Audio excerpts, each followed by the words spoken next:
perang yang paling besar itu 2006 itu yang paling besar, sehingga umat semua kocar kacir lari ke kanan, semua cari tempat yang aman, mengungsi kemana-mana.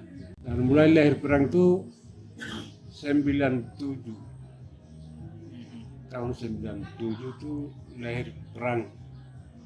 Mulai sudah Perang suku lahir di Timika ini. Timika dulu tidak ada. Dulu tidak Sebelum 97 tidak ada perang-perang. Iya, sebelum tidak ada perang. Dan perang itu berawal dari sini. Berawal dari Komki Lama.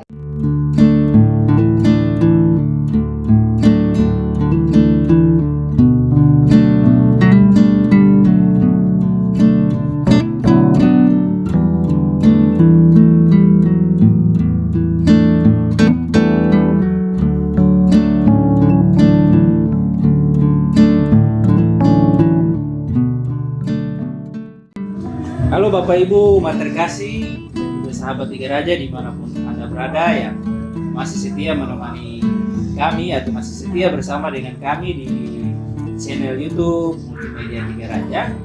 Pada kesempatan ini saya bersama dengan Bapak Cornelis Siep. Beliau adalah Ketua Dewan Stasi Santo Paulus Huangki Narama. Ada beberapa hal yang akan kami tanyakan dari Bapak Siep selaku Ketua Dewan Stasi mengenai perkembangan dan juga situasi gereja yang ada di Stasi Santo Paulus distrik Huangki Narama. Baik, Bapak selamat siang. Selamat siang. Bapak sehat? Kabar? Sehat, baik. Baik, beberapa hal yang kami ingin tanyakan. Mungkin Bapak bisa sedikit menjelaskan tentang perjalanan gereja Katolik Stasi Santo Paulus ini, mulai dari dibangun dan siapa-siapa saja yang berperan di dalam proses itu. Iya. Kalau umat Katolik sudah ada di Komki Lama itu, terutama umat yang Amume dengan Dani, Mei, Moni, itu waktu persahabatan perkembangan di Mika ini. Yang lain ambil lokasi di Sempal, ya Kamoro, Amume di Komki Baru, Jalan Baru sekarang. Yang lain ambil di Komki Lama, termasuk almarhum Bapak Khusus Kilangin, Bapak Tombeanal, dan Bapak Pit Magal dan seterusnya yang lain-lain. Itu mereka dari Agimuba, mereka ke sini lalu lain masuk ke Komki Baru. Ya, di Komki Baru ambil lokasi di sana. Lalu mereka ikuti perkembangan gereja yang membangun katedral sekarang ini. Yang masuk ke Komki Lama juga begitu. Dulu karena gereja satu, jadi dari AMD bangun di sini, sehingga pagi itu Katolik, siang Protestan. Di sini? Di Komki Lama, di sepanjang sana. Oh ya. Lalu semakin lama semakin umat Katolik di Komki Lama itu semakin banyak. Akhirnya harus mereka membutuhkan didikan satu stasi. Lalu mulai stasi itu dibangun. Ketua stasi pertama itu Bapak Emmanuel Kemong. Lalu setelah itu bangun ambil tempat lokasi yang sekarang ini, lalu dirikan lokal bangun gereja ini. Ya. Itu tahun berapa tuh, Pak? Itu tahun 1996 mulai bangun gereja baru itu yang sekarang ini. Oke. Ada itu gereja bantuan dari Kodam. Bantuan dari Kodam. Yang sekarang lagi berdiri. Iya, Kodam. Ya. Kodam. Lalu setelah itu diresmikan tahun 2007. Bulannya saya lupa, tapi 2007. Dan saat itu saya tentara. Oh, Bapak dulu berasal dari tentara? Iya. Oke, siap. Dan saya cerita tahu itu karena saya sering tugas keluar masuk di sini waktu masih muda. Berarti di berkat atau diresmikan 2000? Saya sudah pindah ke sini. Oh, itu 2000 tadi yang Bapak bilang ya, Iya. 2005, 2004 ya. 2000 bukan 97. 97 itu Yang didirikan atau? tahun 96 sampai Oh. 97. Nah, 97 itu baru bangun pemberkatan. Jadi pengerjaan cuma 1 tahun itu. Ya, itu cerita singkat saja. Itu karena saya 2009 awal ya Desember Desember 96 itu saya tiba di sini, saya pindah ke sini. Saya pindah ke sini karena cerita itu saya tahu karena saya ikut pekerjaan sisa-sisa bangunan sekarang ini. Cat, got, lalu apa itu saya ikut pekerjaan. Tapi waktu itu Bapak masih statusnya masih anggota tentara, sudah tidak? Iya, masih tentara. Anggota aktif. Dan saya ditugaskan langsung di pabriknya di Kompilam. Oh, siap. Mulai dari itu perintah Kasat langsung saya tugas di Kompilam. Siap. Sampai sekarang. Sampai sekarang. Jadi kira-kira kurang lebih sekitar sudah gereja ini berdiri sudah sekitar 25 tahun ya, dari 97. Ya, dari 97. Berarti sudah sekitar 96. ya sekitar 25-26 tahun. Iya. Oke. Ada lagi? Bisa perjalanan. Yang lalu umat kebanyakan mayoritas umat dari asli Papua dan juga berasal dari suku-suku dari gunung. Amume, Yani, Moni, Mei, Damal, juga. Terus beberapa keluarga Kei, ada beberapa keluarga ya. Mereka juga sekarang masih ada. Itu. Saat itu lalu perkembangan semakin banyak, semakin besar, ada umat Katolik yang hanya itu saya tercatat lihat data catat ke waktu kelurahan dulu itu ada 12.000 umat Katolik di Kompilam. Dulu Iya. Berarti dulu cukup banyak ya umat Katolik. Iya. Tapi saya lihat dari dikeluarkan dari pemerintah kelurahan. Iya, pemerintah kelurahan. Dulu. Itu sebelum perang ini terjadi. Iya betul. Itu 2006 itu ke bawah. Masih rawan perang dulu itu. Perang yang paling besar itu 2006 itu yang paling besar sehingga semua kotak kasih lari ke jalan semua cari tempat yang aman, mengungsi kemana-mana. Oke. Dan mulai lahir perang itu 97 tahun 97 itu lahir perang. Mulai sudah Perang suku lahir di Timika ini. dulu tidak ada. Dulu tidak. Sebelum 97 tidak ada perang-perang. Iya, sebelum tidak ada perang. Dan perang itu berawal dari sini. Berawal dari Kompilam, masalah 1%. Karena 1% yang pro kontra ya terjadi perang lahir di situ. Iya.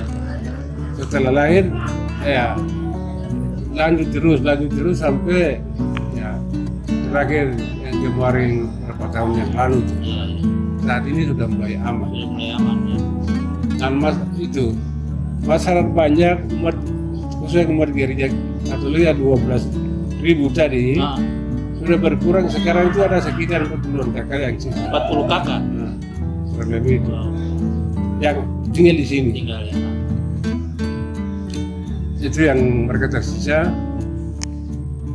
Lain mengusir semua keluar setiap tahun berapa tahun itu semua ya perang pasti begitu. Iya. Kalau perang kita sudah tahu semua. Iya pasti. Dan di dalam pengungsi itu semua orang Katolik semua. Iya. Tapi yang paling saya sebagai pribadi yang paling merasakan itu buat Katolik. Betul. Gereja kosong. Gereja kosong. Gereja orang mau ambil lagi. pernah ada cerita seperti itu ya? Iya, Ada yang mereka duduki, saya usir keluar, tidak bisa tinggal. Termasuk rumah-rumah orang Amume, umat Katolik itu semua diambil semua orang lain seperti sekarang itu. Begini. Orang Me juga begitu.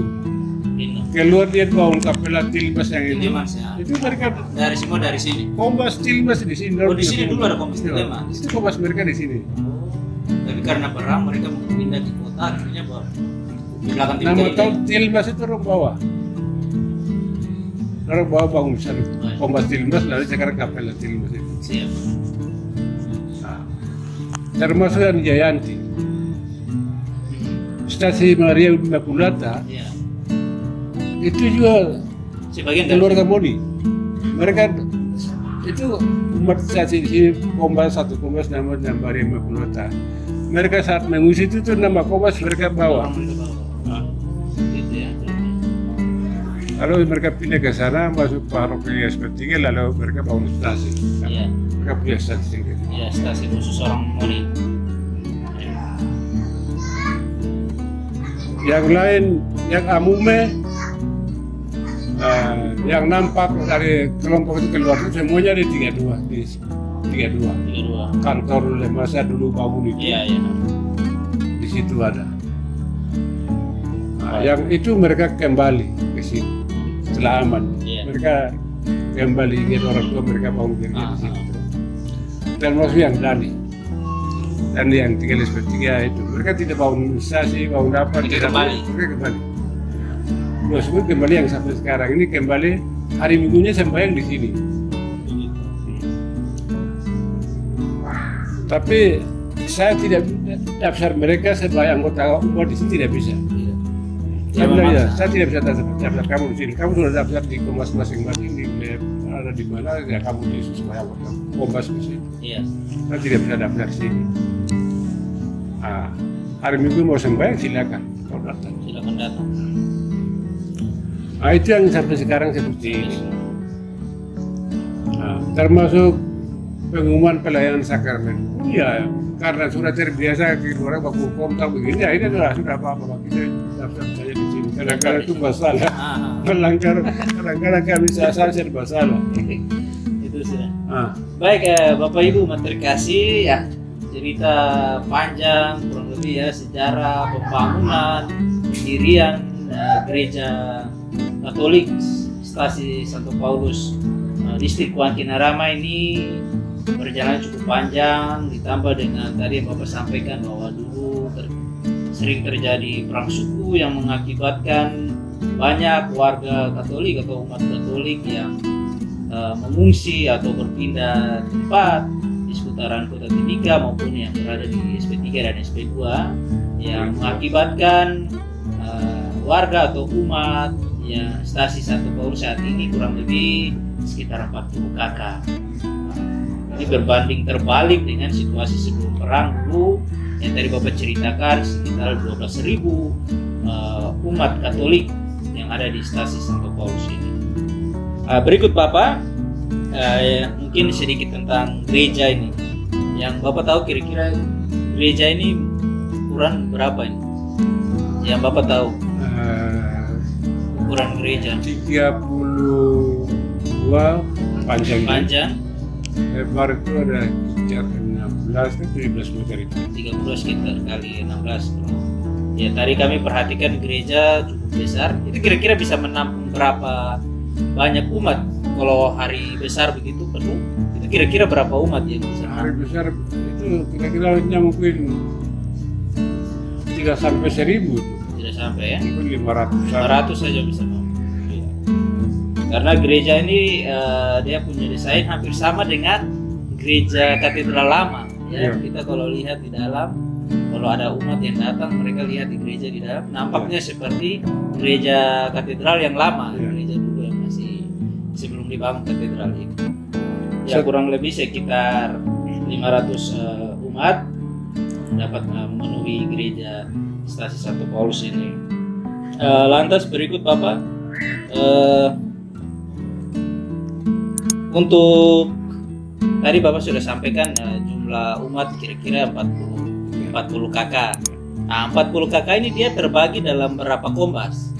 2 kombas. 2 kombas saja. Itu yang selama 16 tahun atau kurang lebih 16 tahun itu, mulai 2006 yang bisa itu, dan tahun lalu itu kemarin kita data ulang, sisanya berapa? Nah, sisanya itu 2 kombas. 2 kombas. Dulunya ada 9, ya 8 kombas, dan jumlah rata-rata itu 30-40 kakak satu kombas.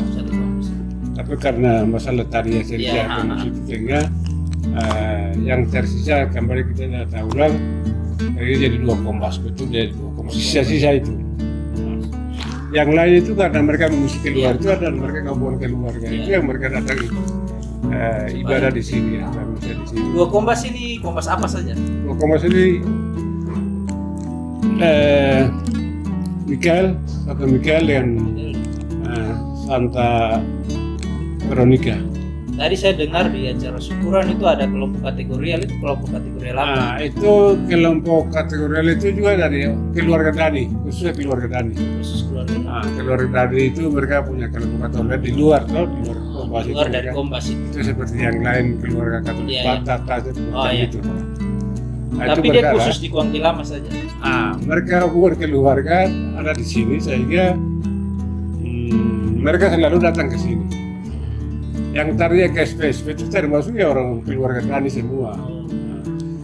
Dengan melalui wadah itu pun ya yang keluarga Dani yang dalam kota juga ikut masuk ke sini.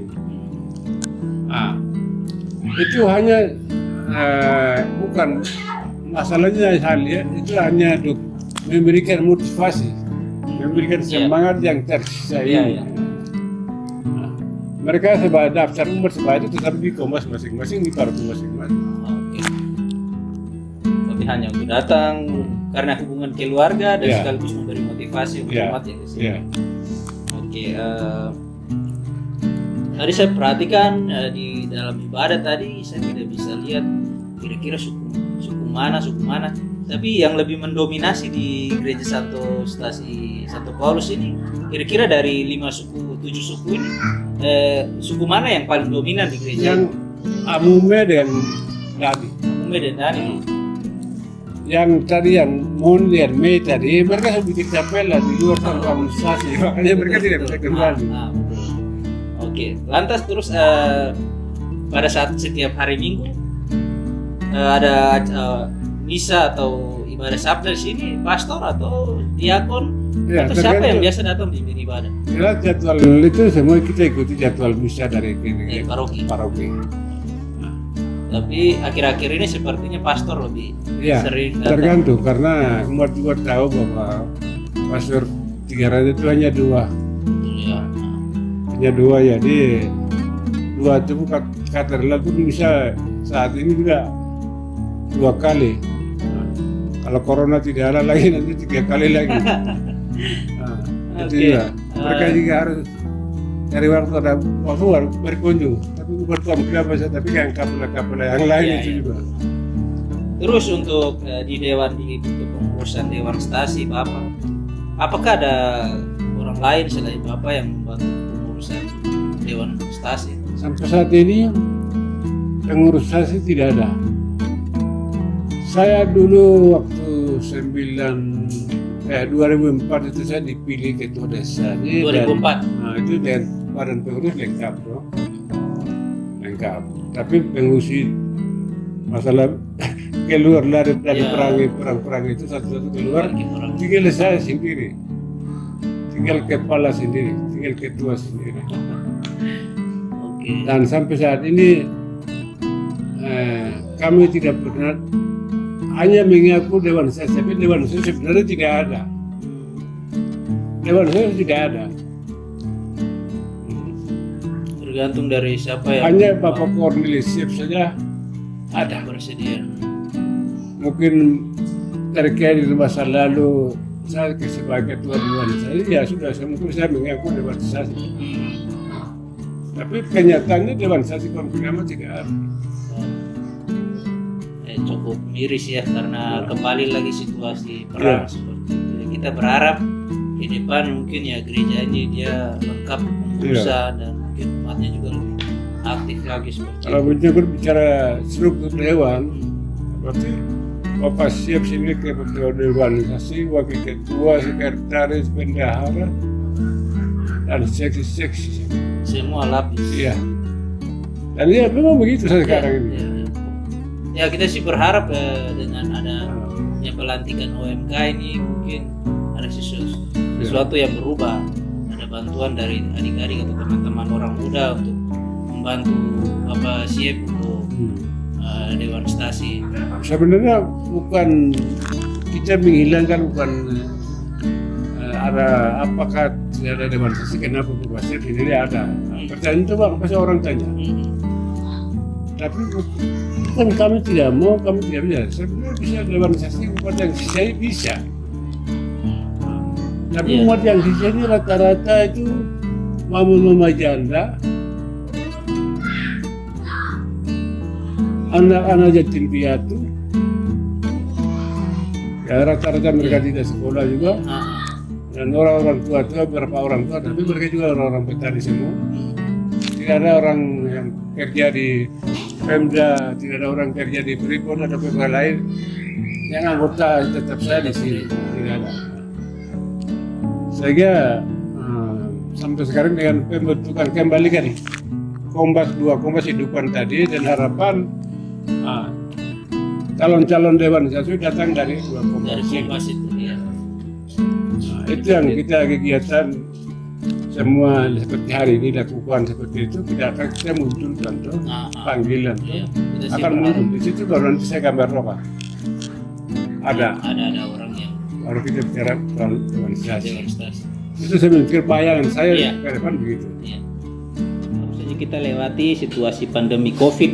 Iya. Pandemi COVID 1-2 tahun yang kemarin kita baru lalui. Bagaimana situasi Gereja Santo Paulus di saat-saat pandemi? Iya. Yang pertama himbauan dari pemerintah, lalu pun dari pasar paroki itu kita juga sampaikan ke umat juga di bawahnya itu, himbauan yang disampaikan. Tapi apakah ada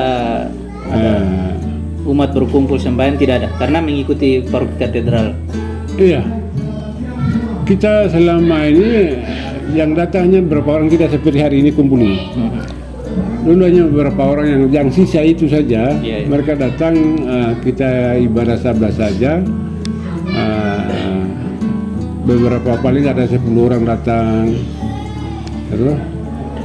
Terus yang terakhir, harapan Bapak punya harapan sebagai ketua stasi dari 2004 sampai dengan hari ini, Bapak punya harapan untuk gereja stasi ini seperti apa? Bapak bisa sampaikan. Sebenarnya itu harapan dulu mungkin lebih ada. Harapan dulu sebelum 2006 itu harapan itu ada karena kami akan harapan ke depan itu paroki rencanakan itu kan paroki katedral Tiga Raja. Dulu rencanakan itu pemekaran paroki itu Sempan, SP2, SP3, SP2 dan Kompilamo terakhir. Itu berencana dulu rencananya. Karena dulu umatnya banyak. Iya. Karena uskup misa perdana pertama di sini. Iya. Termasuk yang menara itu Bapak Uskup sendiri dia taruh tempat kayu artinya itu dia tempat simbol dari Wamena, dia orang telah dicapiskan di naik menara kayu itu. Itu selalu hari ulang tahunnya itu tunjukkan melambangkan itu selalu ada di setiap hari ulang tahun Bapak Uskup kan begitu dulu. Tapi kalau itu harapan dulu. Harapan yang sekarang ada harapan sekarang. Itu harapan dulu begitu. Kalau Tapi sekarang karena situasi yang tadi saya cerita panjang dan lebar dan semua kami sudah itu, jadi ya itu harapan itu hilang. harapannya ya harapan untuk bangun apa itu mungkin bangun ke depan bangun stasi itu mungkin bukan tidak, tapi saat ini bisa belum. Mungkin 20 tahun ke depan baru perkembangan kota, perkembangan pembangunan, perkembangan manusia itu baru bisa ada rencana. Tapi gereja tidak bisa hilang begitu saja, toh. Iya. Posisi status walaupun umat kurang, tapi Gereja harus tetap jalan. Paroki juga tidak bisa menghilangkan status stasi tidak bisa hilangkan. Nah, itu sering kami bicara di dalam rapat-rapat. Oke. Walaupun we ada 1-2 orang, tapi status itu tetap ada. Nah, dengan demikian harapan itu ada 10-20 tahun kemudian sana. Nah, yang sekarang saya tidak bisa bayangkan. Yang harapan itu tergantung perkembangan pembangunan. Iya. Kemajuan toh. Tapi yang pasti mungkin harapan umat di sini, gereja ini tetap eksis dan umat tetap harus ada. Iya. Jangan sampai hilang, nanti diambil oleh yang lain. Itu yang saya betul Tuhan jaga karena itu. Iya. Jadi saya hanya bukan karena apa, tapi hanya mengamankan lokasi gereja, milik gereja, tanahnya milik gereja. Yang saya bertahan. Iya, yang berapa bertahan. Saya tidak pikir harapan umur seperti apa, hujan di langit dari turun. Saya tidak pernah berpikir ke situ. Lokasi gereja mau diapakan? Kita begitu tinggalkan lari, orang ambil saya begitu, Pak. Kita punya pengalaman banyak gereja Katolik beli tanah semua. Di Sempang itu beli tanah. SPT itu LSP2 beli tanah semua toh. Saya ingat itu, saya bertahan di sini karena apa tidak? Lokasi gereja, tanah gereja. Untuk antara 2000 tahun ke depan pun juga itu milik gereja, milik gereja. Itu yang saya bertahan di sini. Bukan saya bertahan karena umat banyak, saya tidak mengharapkan itu. Umat tidak lari, umat tidak hilang. Umat Katolik tidak hilang, jumlah itu tetap ada. Hanya mereka pindah karena situasi itu pindah ke sana kemari. Nah, umat Katolik tidak hilang. Mereka mengurus itu bukan hilang, tidak. Mereka pindah ke sana aja, masuk ke paroki di sana. Pindah ke sana, masuk paroki di situ, udah berkombasi di situ. Jumlah tetap. Itu. Mungkin kurang lebih seperti itu ya, Bapak. Saya berharap tidak pernah kehilangan umat. Baik, Bapak Ibu umat terkasih, sahabat Tiga Raja dimanapun Anda berada yang masih setia menyaksikan vlog multimedia Tiga Raja, edisi multimedia Tiga Raja Goes to Stasi Santo Paulus Kuangki Narama. Nah, baru saja kita dengarkan curhatan sekaligus ungkapan perjalanan kisah gereja Stasi Santo Paulus bersama dengan Bapak Ketua Dewan Stasi, Bapak Siep, yang kurang lebih sudah 18 tahun sebagai Ketua Dewan Stasi, bahkan tinggal di daerah Kuangki Lama ini mulai dari tahun 96-97 di kala itu. Maka dengan berakhirnya wawancara ataupun diskusi bersama dengan Ketua Dewan Stasi, kami juga mohon pamit undur diri dari hadapan Bapak Ibu melalui channel YouTube Multimedia Tiga Raja ini. Kita jumpa lagi di vlog edisi Goes to Stasi di stasi-stasi lain yang akan kami kunjungi, yang pastinya yang berada dalam lingkup gereja Paroki Katedral Tiga Raja Timiga. Jangan lupa dukung kru ataupun dukung Multimedia Tiga Raja dengan like di bawah, komen, subscribe jangan lupa, dan bagikan ataupun share video ini bila bermanfaat bagi Bapak Ibu umat terkasih. Sampai jumpa di edisi vlog berikut. Tuhan Yesus memberkati. Shalom.